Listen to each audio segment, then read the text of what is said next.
Good morning, everybody. Well, blessed I am here to chair the last session, not only because it is the best.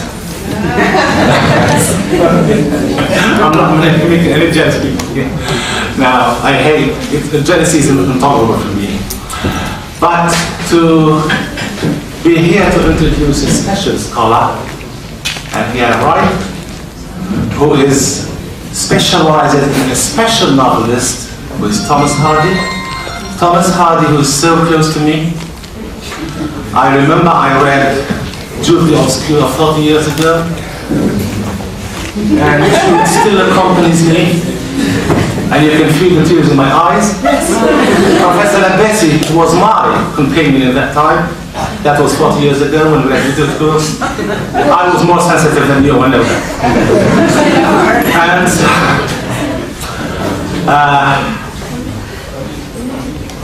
Tess, the good reveals, also, whom I used to call the angel.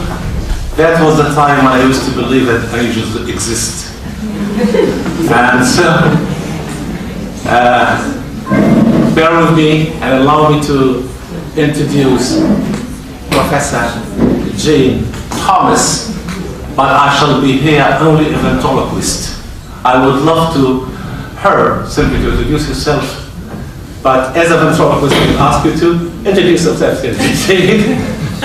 I would say that I'm Professor Jane Thomas.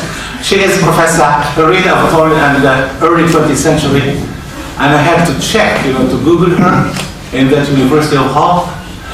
Plenty of pages. I had to copy them, copy and paste. We have all this here, all her publications, all those wonderful things that she wrote and published. And how am I going to feel, Jay? Professor Thomas, copy and paste. So don't worry, I have copied and pasted. Spends the 19th and 20th century with particular emphasis on the work of Thomas Hardy. She has also published on William Morris, Thomas William, the interaction between literature and the visual art and Victorian women writers on the fin de siècle. She has additional interest in contemporary women's writing and has published on Carol Ann Duffy, Carol Churchill, Michelle Roberts, Irene Handy. Her current research project explores the interest in writers of the late Victorian period and practitioners of the Nourse culture using the archives of Harry Moore Institute, where she was recently appointed as research fellow. I have added nothing. Just, this is what it is. I'm blessed, then again, simply by reading through the title of her publications, to find certain words that are so touching.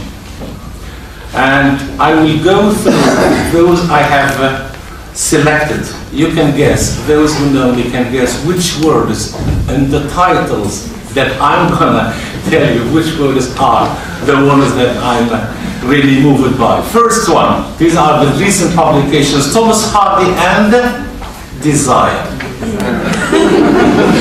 Second one, that was in 2015. This is the one. This is the latest. This is the latest one. The second one is Femininity and Dissent. And let me tell you, I have to confess here that I happen to have the book without knowing the lady here. I happen to have it when she told me about it. I said, oh, but yeah, this title, I bought it 10 years ago. Professor Thomas also have edited books.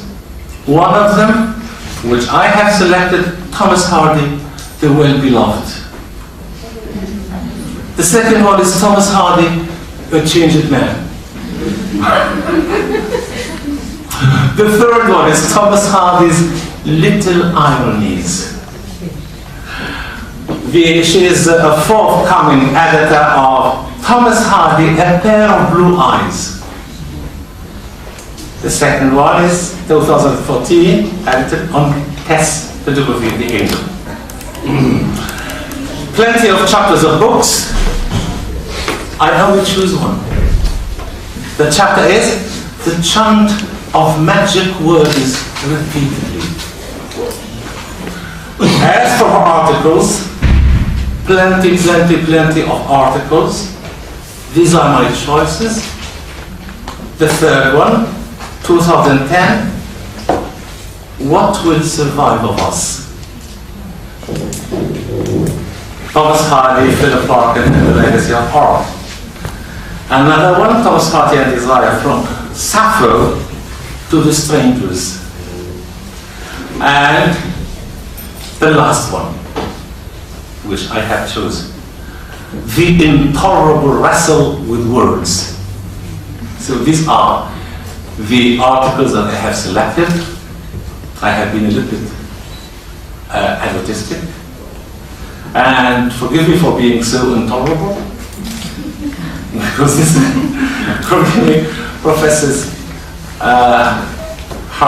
Professor Hardy's, I was going to say Professor Hardy's, Professor Hardy's lecture is entitled, I think there's some change. There's some change in it? Yeah. Oh, sorry. Yeah, Power, no, that's Power, Desire, and Joy. Wow. In Thomas Hardy's later novels. Professor Thomas. Thank you. Thank you. The floor is yours. My special thanks go to Avril Ben Smida for coordinating this wonderful conference with such grace and efficiency, and to the students who have taken such care of me, especially Shiraz, who has been my minder and has done a wonderful job. Thank you. She's watched over me with such care, and all the other students with whom I've had some stimulating and very engaged discussions. I wish we could stay longer and continue. It's been a joy.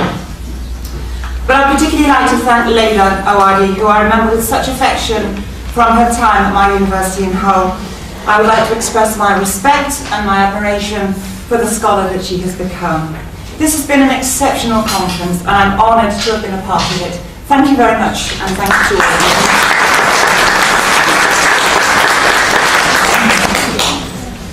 Thank you all for coming on a Saturday morning as well, to listen to Power, Desire and Joy in Hardy's later novels. You may have thought I might have perhaps lost my mind talking about joy in Thomas Hardy's novels. This paper actually has its inception in a passage in Hardy's Tess of the D'Urbervilles. You may remember it. It comes in the section called The Rally. Tess has recovered from her harrowing experiences at the hands of her seducer, Alec d'Urberville. She's recovered from the birth and the pretty quick death of her baby, Sorrow, aptly named, and has left her family and her home village of Marlott to begin life anew. As she stands on the ridge between the valley of the Little Dairies, where the sorrows of her life have taken place, and looks towards the soft, fertile landscape of the valley of the Great Dairies, where her future life lies, she experiences a moment of great joy, almost a moment of ecstasy. You remember it's Maytime, springtime in England, and stirred by the spring renewal of the natural rhythms around her, she takes a conscious decision to make herself anew. The irresistible, universal, automatic tendency to find sweet pleasure somewhere which pervades all life, from the meanest to the highest, had at last mastered Tess.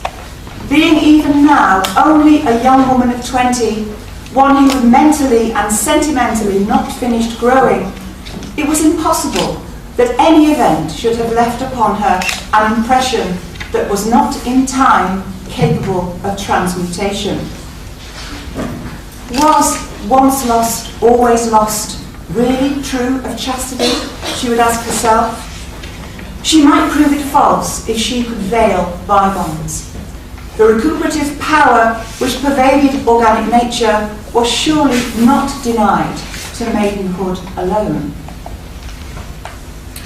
Lacan tells us that desire is the force that strives to bring the self into being. Deleuze, that joy is the realization of a power in action. If this is so, then we might read Tess's moment of joy in that liminal zone between past and future as that delicious, fleeting sensation of a power in action, the power to make the self anew. that moment of ecstasy, of wholeness, of empowerment that Tess so briefly experiences, is so striking, I think, not just because of its brevity, but because such moments are so rare in Hardy. Those of you who will know his novels and poetry will be only too aware of that. You don't read Hardy for his moments of joy. So, if joy is the realization of a power in action, then unhappiness may be defined as being separated from a power in action.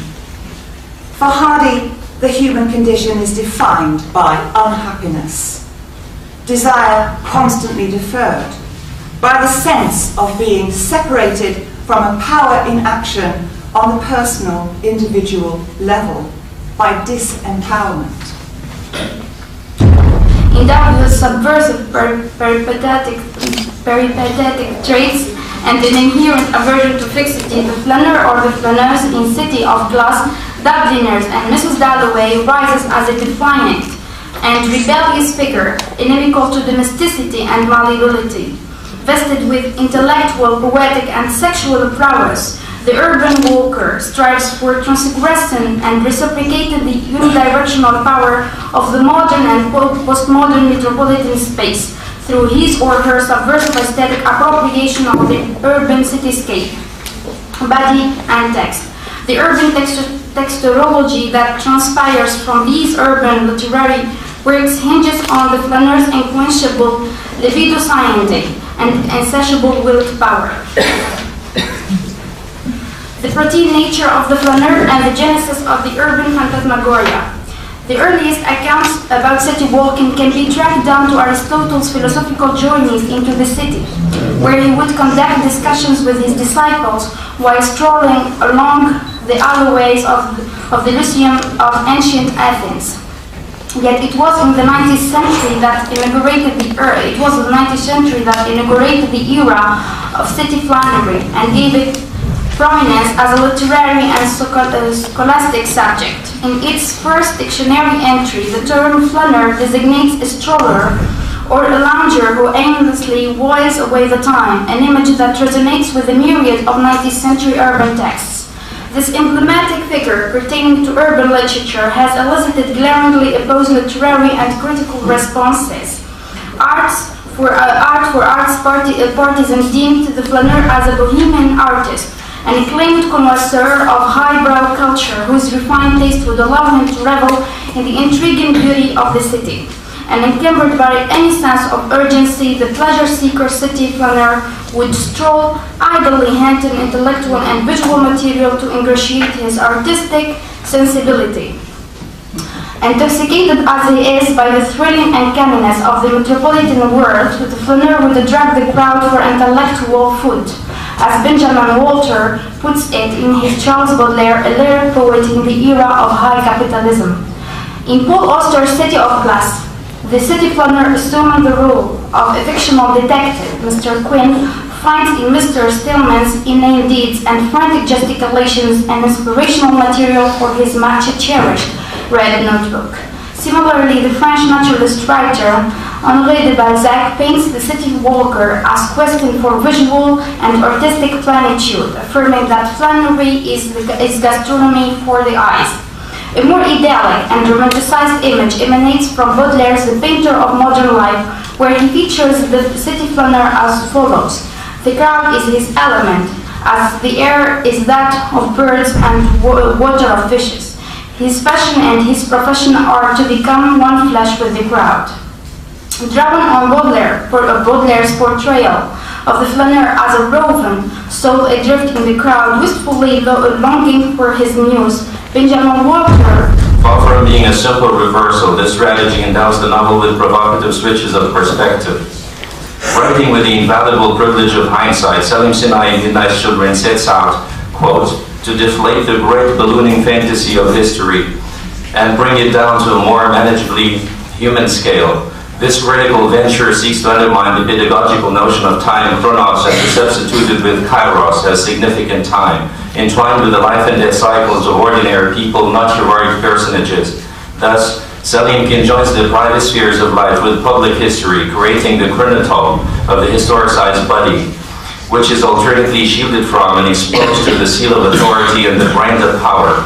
Since power inscribes itself on the body like an incisive trace on the skin, and on memory as an indelible scar, it takes all the power of a counter-narrative or genealogy to account for the vicissitudes of history, this is Foucault, and to excavate silent voices. Such revisionist historiography seems at odds with linear, homogeneous official timing that it tries to blast open the continuum of history. I'm quoting Benjamin here, short quote, with the specific temporality of local contingent stories. Generally, centralized governments speak for their citizens through a dominant ideology in a kind of disingenuous ventriloquism. Salim, by contrast, reverses this type, for he regards it as his task to brush history against the grain. This is Benjamin again. Okay, and to take the floor as a national spokesperson. Characteristically, Bakhtin concurs in a different context. Quote, "It is not a private life that is subjected to and interpreted in light of social and historic and political events, but rather the other way around. Social and political events gain meaning in the novel only thanks to their connection with private life. Salim Sinai thus propounds the legitimacy of histories told otherwise. What he offers the reader is not the impact of events on the state or the whole country at large, but on individuals and families deeply enmeshed with experiential history. Hence, silent subaltern voices could be made to speak up against the aberrations of official truth.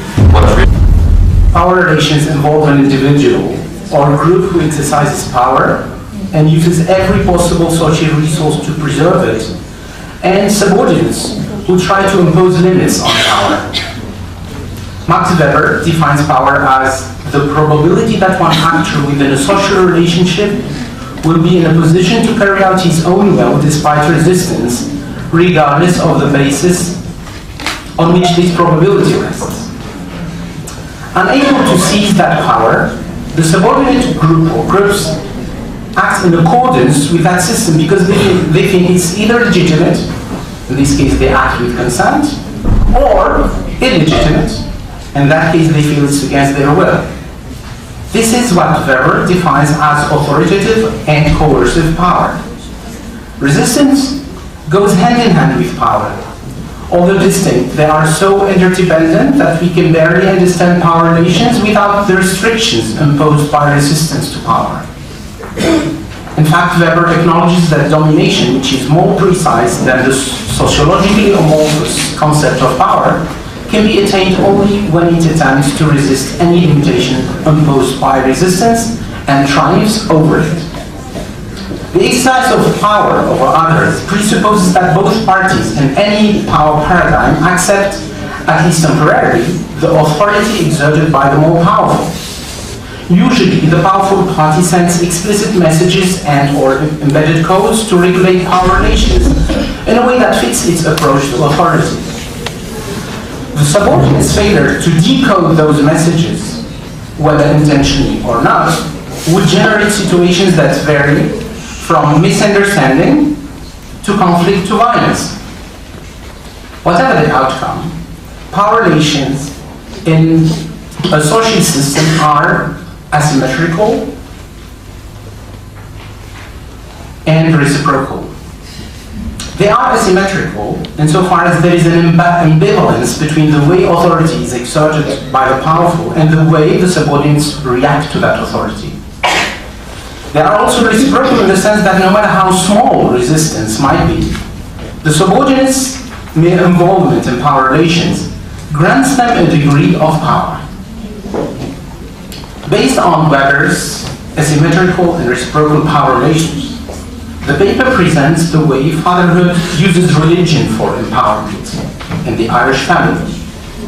It argues that the father's Catholic faith and the associated domestic rituals emphasize divine fatherhood in a disillusioned post-war Ireland. This system that supports a patriarchal power structure makes the conviction of Irish people, which is a strong mark of their Irishness, devoid of any spiritual sincerity and atonement. It disempowers them and grants the father figure the necessary domineering means to counter any threats to Irish patriarchy. The paper also argues that the seeming obedience of the subordinates to authoritative patriarchal power is a form of resistance that gradually enables them to break free, not only of family, but also of church and nationality.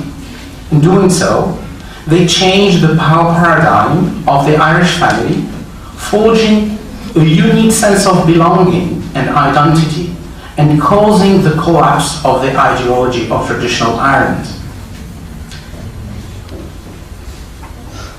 I will be talking about Moran, who is the protagonist in Amongst Women.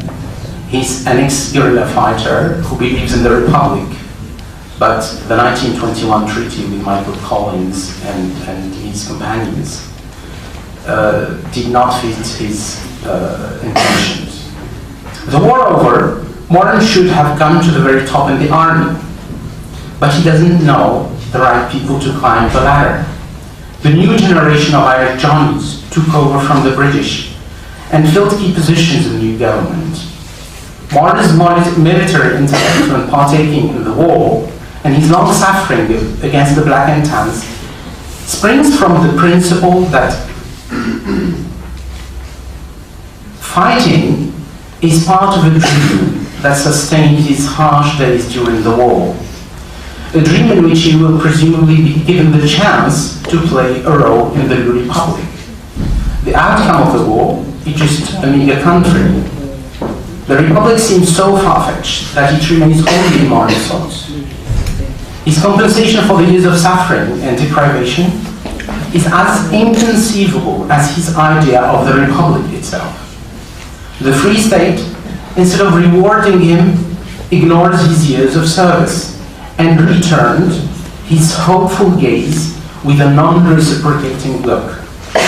The Republic becomes a mere figment of Moran's imagination.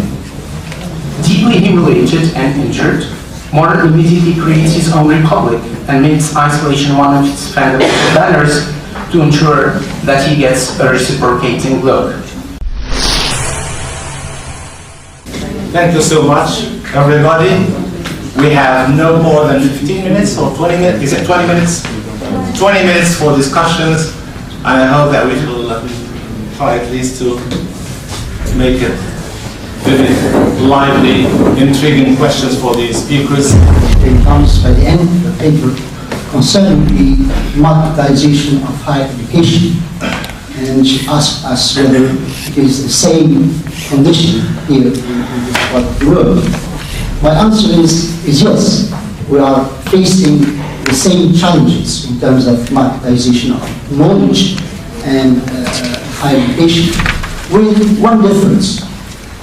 It is the same battle that we have lesser means and lesser resources, with some residual, additional, distracting other battles, which make our task much harder. But I do agree with you that the teaching of literature is a fundamental instrument, means for resisting this marketization of knowledge and of higher education. The other thing is that the word is growing less poetic, and the paper that was given by David Miller showed us in detail the power of money and the power of multinational companies and the impact of all this in education. Yes, there is this challenge, there is this danger of marketization of knowledge, and the word is growing less poetic, and this word has to figure out its own poetic to be less pessimistic and a bit optimistic. I don't know what you think of all this. Thank you.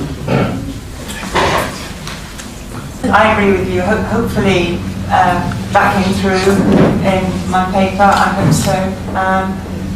And I think I'm full of admiration for the papers today. I'm so honoured to have been on this panel. They've been absolutely wonderful papers, making me think about the literature of my own culture, my own country in new and very interesting ways. And long may we continue to open up that space for reflection and that space for resistance by looking at the culture and the literature of all sorts of people in all sorts of times. So it's a bit of a weak answer really, but just to say yes, I agree, and I wish you well. And if we can help in any way, please let us know. Each discourse is trying to assert itself and to be at the top of the hierarchy. A discourse of criticism, which is scientific to the extent of rigidity, fraught with concepts and theoretical backgrounds, and another discourse which is an aesthetic one, which talks right to the heart, not to the mind. So my question to you is, where do you locate yourself as critics between the works of art of Thomas Hardy and Salman Rushdie and the theories of Foucault and Derrida?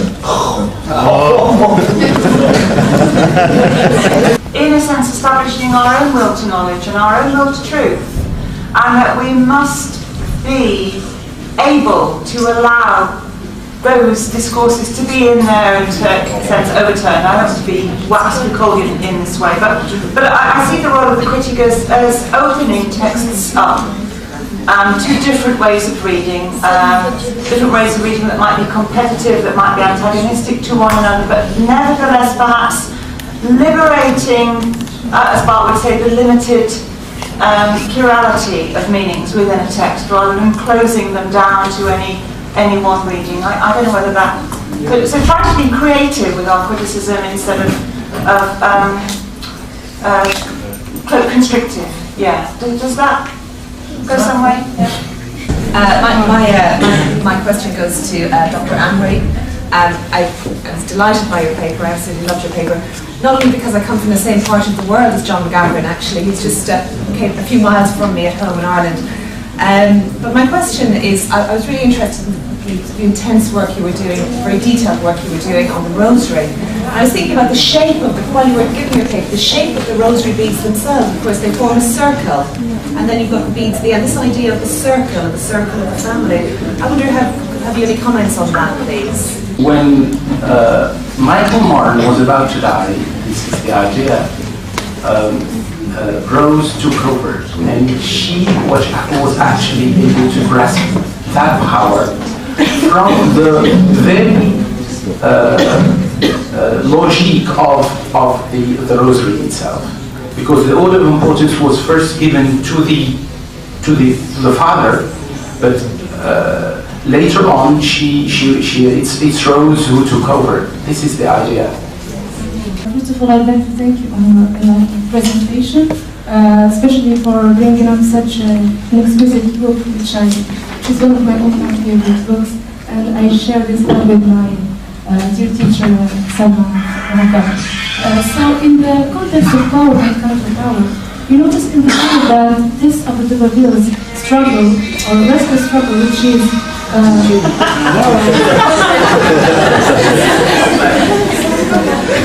Sorry, being raised. Sorry.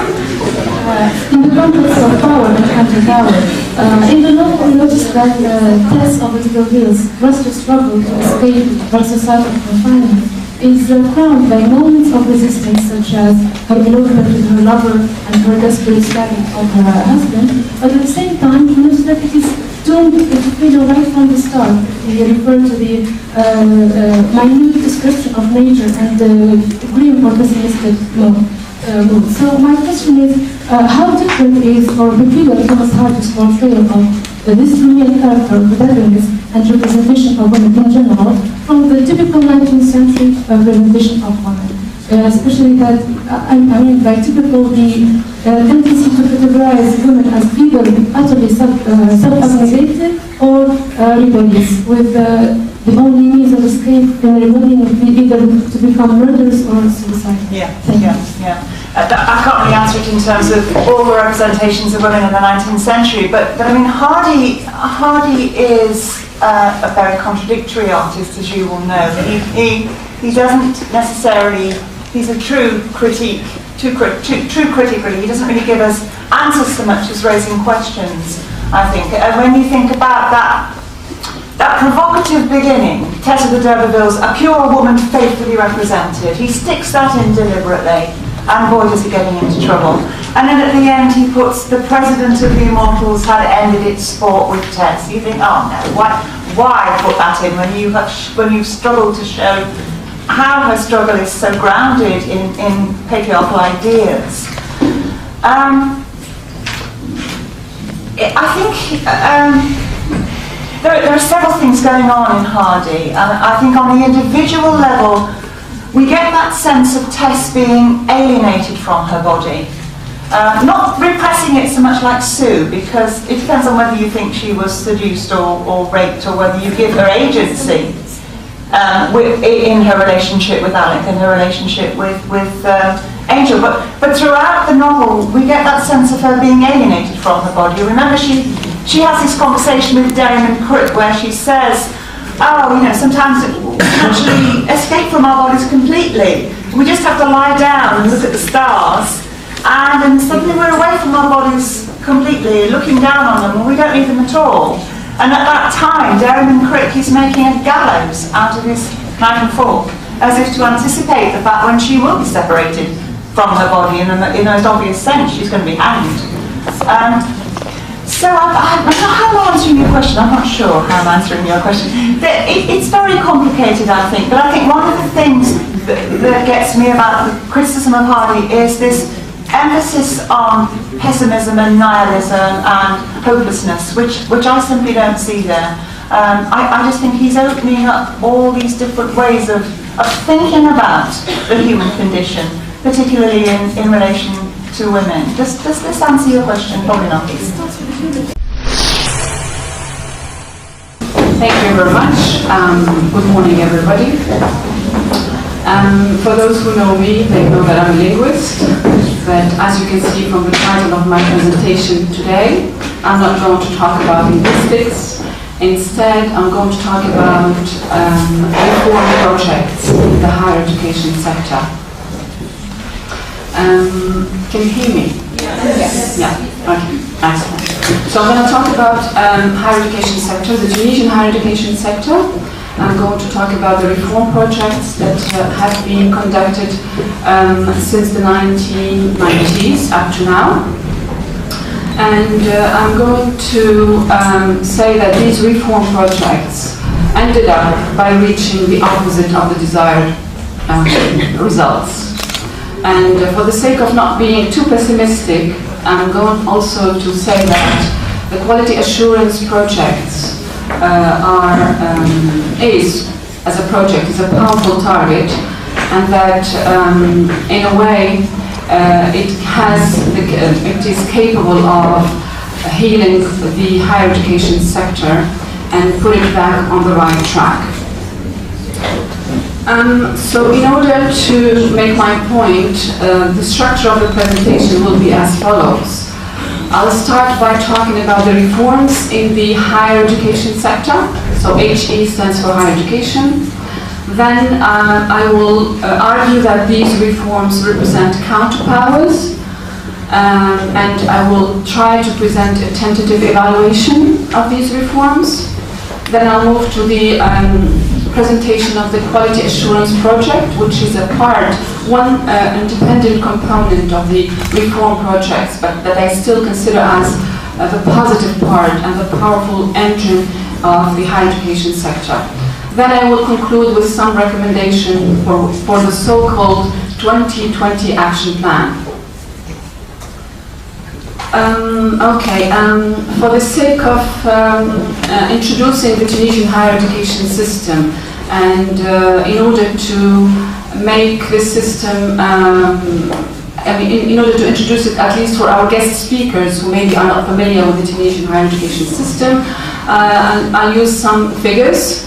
So these are 2012-2013 statistics taken from the Ministry of Higher Education website, mes.tn. So as you can see from these figures, last year we had 315,513 students in public institutions. We had also 21,880 students in the private institutions, a total of 337,000 and something students in total, with 62.3 of which are girls. And this population is also 40% of which are aged 19 and between 19 and 24 years old. A small figure to mention also is that we have 1,497 international students coming from more than 46 countries, different countries. Last year, we registered 86,000 graduates with a success rate of 80%. And another striking figure is the one related to the unemployment of graduates, as it has reached almost 500,000 in between 2010 and 2013, where we have 1 student out of 4 is employed at least the first 18 months of graduation. So unemployment rate of graduates attained 30% in Tunisia, which is amongst the highest, let's say it's the highest in the MENA region. If you look at these figures also, the number of students in the higher education sector in Tunisia is almost the same as in Morocco, but you know that the population of Morocco is more than 32 million, whereas the Tunisian one is 12 million. So we have a considerable number of students in the higher education sector. Also, the 40% of the population aged 19 to 24 is also a considerable percentage to keep in mind. So this gives you an idea of how important is the higher education sector to young adults in Tunisia. Related to the unemployment rate, so here with this diagram you can see the relationship between the number of jobs created and the number of graduates. So as I said, in 2010, for example, we have 1 job for three graduates. Lately we have even 1 job for 4 graduates. So kind of impressive. The speech I'm going to analyze here is President George Bush's message to Saddam. It could be classified as the pre-war Iraq discourse, because President Bush, he used different discourses, constructed different discourses concerning Iraq.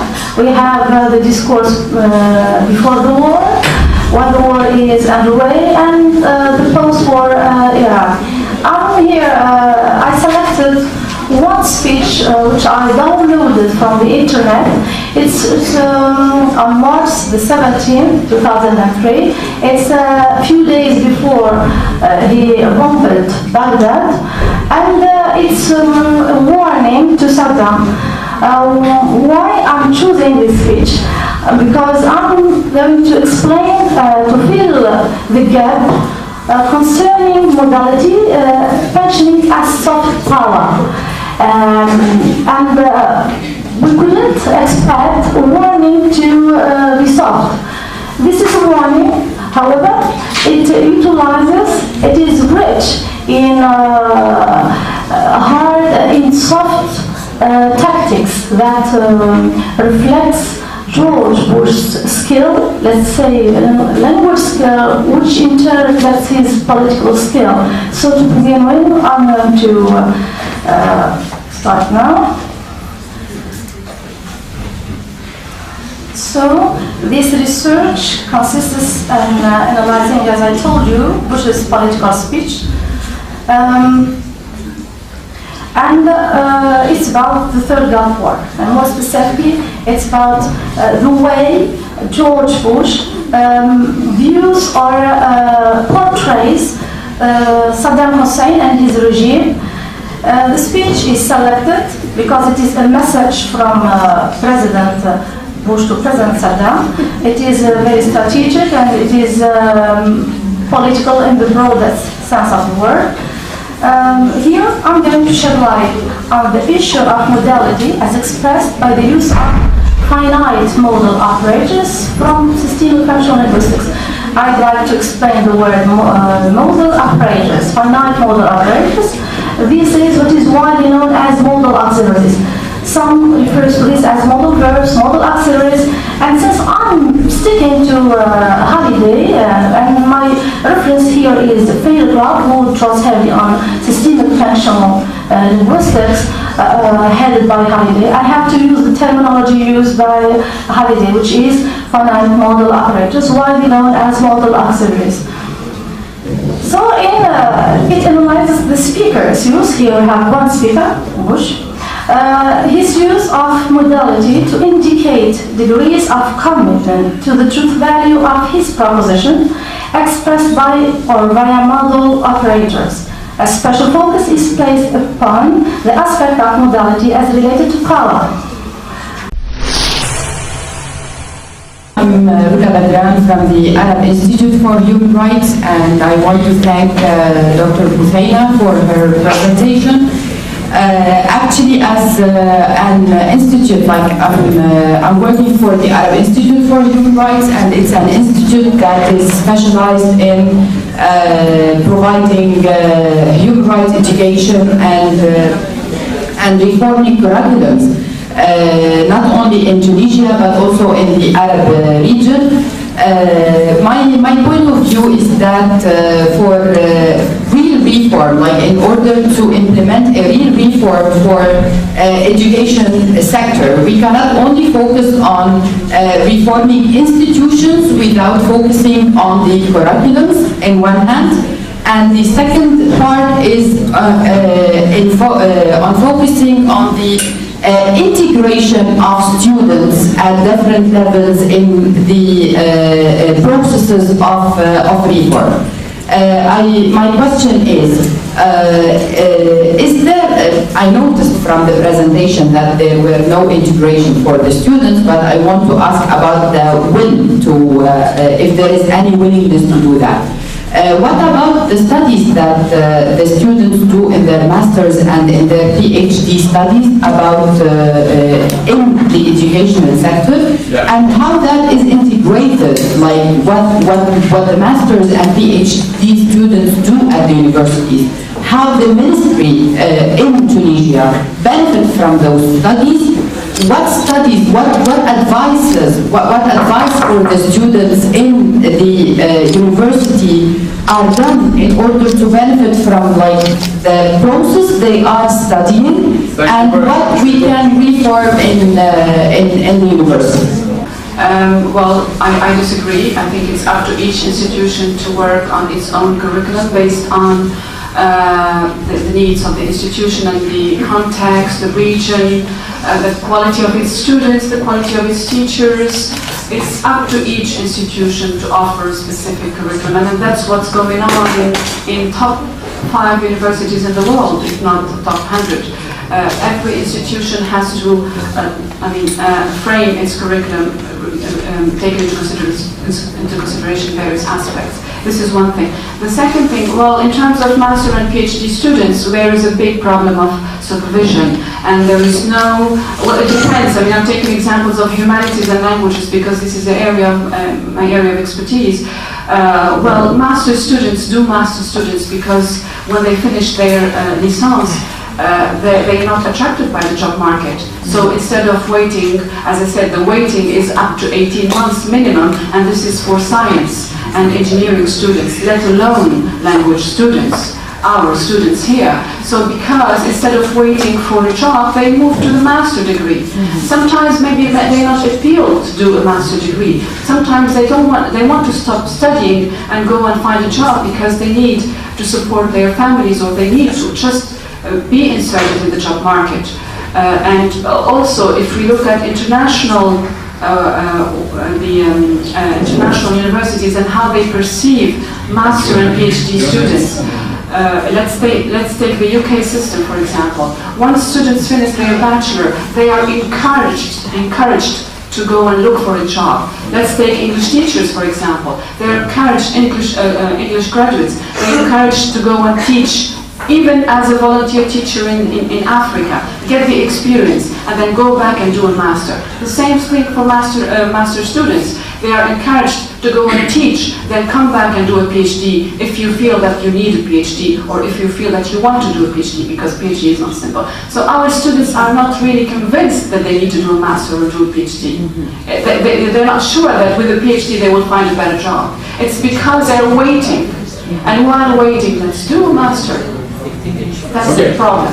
Goes to Dr. Sayeti. Thank you very much for this enlightening presentation. Don't you think that actually what's lacking in this decision-making or this top-down reform in the educational setting in Tunisia is rather the total absence of any clear vision about the attainment goals of the general. Thank you. A total absence of any clear vision about the attainment goals of the curriculum, the national curriculum in general. We don't know where we are taking our learners, what kind of profile is needed in relation to the market, the job market, and therefore we neither have clear descriptions of ability. We don't know what, for example, first year English corresponds to in terms of ability, in terms of achievement, and therefore everything is a total mess.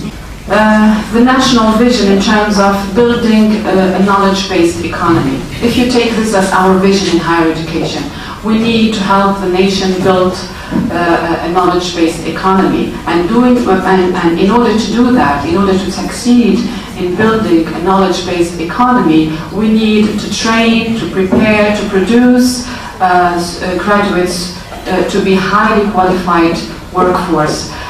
So taking this as our vision, we can do lots of things, but the idea is to take each institution individually. Each institution has, again, its specific needs, its specific resources. And again, I take the examples of humanities and languages. Inserting our graduates in the job market has to be done differently from EZs and engineering schools and medical schools, and the government doesn't get that. They think there is only one way of doing it, and that's why the highest rate of employment is in our students, humanities and languages, because their vision and the tools created to make their vision succeed is the one done for ICT, engineering tracks and professional tracks, and not for our students. So that's why, again, it's an academic affair, and it has to be at the institutional level, as you said, the bottom up. Now, since this is a meeting of Anglicists and specialists of the English language, what can departments of English do to promote the employability of students? Should we really reconsider the type of training we're giving, since we are producing high levels of unemployed graduates? What should be done? How can we do it? What is the responsibility of universities in this regard? Is this simply the job of the ministry? Could the ministry do anything about it? Prior experience shows that it completely failed, and that's why we had this major revolution not a long time ago. So, could you tell us very specifically how can we improve the employability of our students? Thank you. Not the business of the ministry, it's the business of the institutions and English departments in particular. If you take the example of the English department, well, wherever we go as English specialists, whether to a company, to a doctor appointment, to whatever, they will tell you, oh, I would like to improve my English. English is very important. So English is important everywhere. We hear it from every various types of in social layers, if you want. But if you look at the policy of the government in terms of the teaching of English, or what is the status of English in our country, there is no clear vision whether English is a foreign language, a second language, is an important language, could be a language of instruction, a medium of instruction like French. So it's not clear, but we know that it's important. So one way of doing this in English departments is, first of all, revise the curriculum of English. As I said, our students, once they graduate from whether their bachelor or master, the only vision they see themselves is become a teacher of English. But teachers of English, as I said, in the world is no longer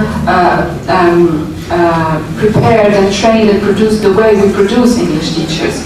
The teachers have to master the language, of course, and also have experience in teaching. And our graduates are not experienced in teaching. So, for example, in the UK, in order to accept MA students of English to become English teachers, they have to have 3 years of teaching experience prior to a master. And our students have 0 teaching experience. Sometimes they have it because they did some hours here and there in the private sector. So we have to revisit the structure of our licence and master related to English. I agree that with the English track, we can create professional tracks for the tourism sector, for the management sector, for the international industry, international sector, for the diplomacy sector, but it has to be offered in few institutions, not all of them at the same time. We don't. This one structure of the English licence, which is available everywhere and which you find in the LMD website as a formal structure where every single department has to abide by, and whenever you would like to change something, they say, it's your cuisine interne, do whatever you want. But this is not the way to do it. So we have to revisit our programs, our curriculum, taking into consideration the needs of the market. The market needs teachers, qualified teachers with experience in teaching. The market needs PhD holders in English, but maybe not in literature, civilization, and linguistics anymore. Maybe in TESOL, maybe in education, maybe in didactique des langues. We don't have experts in any of these areas. Well, I understand from panel number 9, where we talked about literature and not being poetic anymore. It's still important, but we don't need thousands of literature students. We need a small body of elitist literature experts. The same thing in civilization. Everywhere you go, we talk about civilization track. There is no such a thing. In any country, they talk about culture studies as a track. The same thing for linguistics. You can't be an expert in linguistics. There are so many new areas in linguistics, and we don't have a single PhD holder in these areas. So let's revisit our master program. Let's revisit our PhD. Let's try to build a new body of experts in the field who we need to find incentives to bring them back to the country and teach new master and licence students. Yes, I have to say. I have to make an announcement, an apology that Monsieur Bashir Meshri. This is the end of our conference. We've had 3 busy days of lively, fruitful, joyful discussion of several issues on power and counter-power in linguistics, in civilization, in literature. This would not have been possible without the contribution of many people that I want to thank.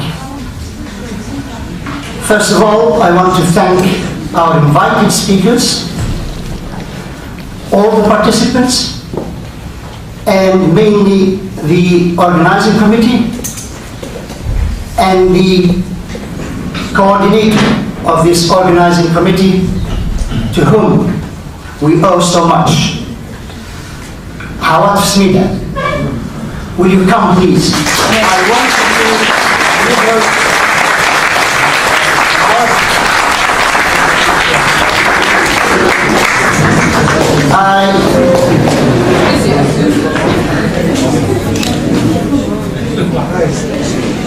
where is she? Where is she? We want to see her. Howard.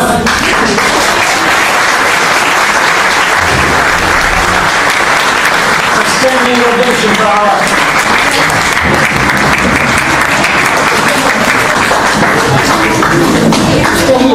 Stay here.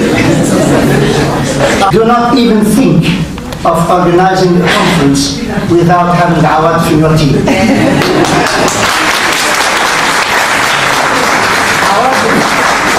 Awad has been helped by a friend who is absent, Dr. Hanan Zoghlani, whom we wish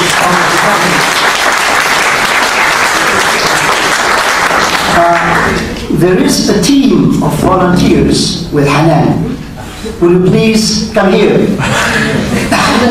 Yes, girls. The team of volunteers.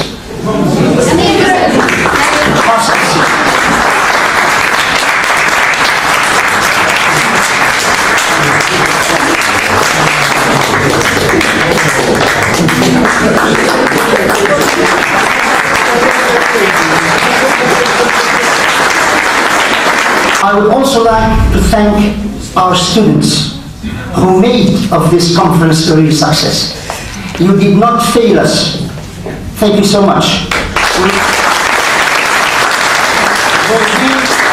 There have been queuing up outside this room for early sessions as well as for late sessions. Thank you for not failing us. We will not fail you. I'm not talking about exams.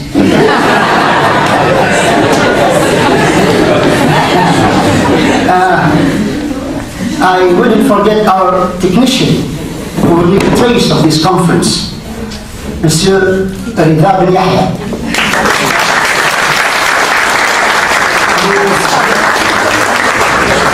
Who is preparing an MA in Arabic and a member of the media club at Faculté. Yahia.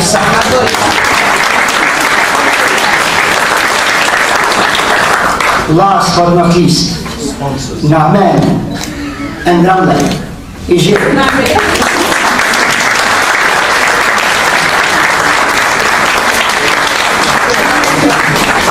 They are being as sweet as the sweets we had at coffee break.